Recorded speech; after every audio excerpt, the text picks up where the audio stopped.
Assalomu alaykum do'stlar. Bu haftada juda bir boshqacha hodisa sodir bo'ldi qaysi bir ma'noda. Chunki biz kuniga demak yuzlab push qilamiz GitHubga. O'nlab PR'lar ochamiz. Ya'ni shu kichkina startap bo'lishimizga qaramasdan.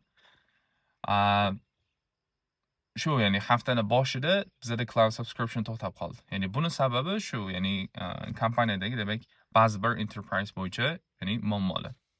Ya'ni umumiy holatda cloud uchun demak to'lov to'xtab qoldi. Ya'ni kun davomida demak cloud ishlamadi. Aynan ana shu kuni, ya'ni kun davomida atigi 4 marta push qilindi. Demak, bitta ham PR ochilmadi. Ya'ni mana shu kuni demak hech kim ishlagani yo'q. Ya'ni qo'pol qilib aytadigan bo'lsak, shaxsan men o'zim atigi 20 qator kod yozganman.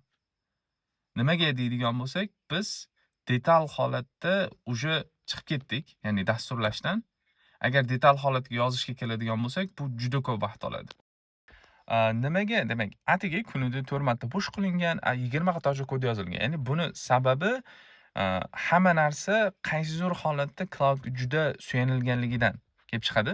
Ya'ni bu yaxshi, yomon emas. Yomon tomoni ham bor, lekin ko'proq holati yaxshi. Chunki biz o'zi yangilikka ketyapmizmi? Mana shu holatda o'zi AI kod yozyaptimi? Ya'ni biz detal holatda ma'lumotlarni bilishimiz shart emas. Bizdagi holat ham xuddi shunaqa edi. Ya'ni bizda juda kompleks holatda dgraph yoki D3GS, umumiy holat juda bir murakkab algoritmlar bor.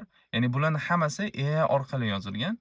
Biz endi dasturchilar buni ko'radigan bo'lsak, bizda haftalab vaqt ketadi. Ya'ni demak, aynan kun davomida umuman kod yozilmagani sabab mana shu bo'lgan. Hech kim toqati yetmaydi. Endi misol millionlab yozilgan kodni har bittasini sinchiklab ko'rib chiqish yoki har bittasiga to'xtalib nima ish qilayotganligini ko'rib, qo'lda kod yozish.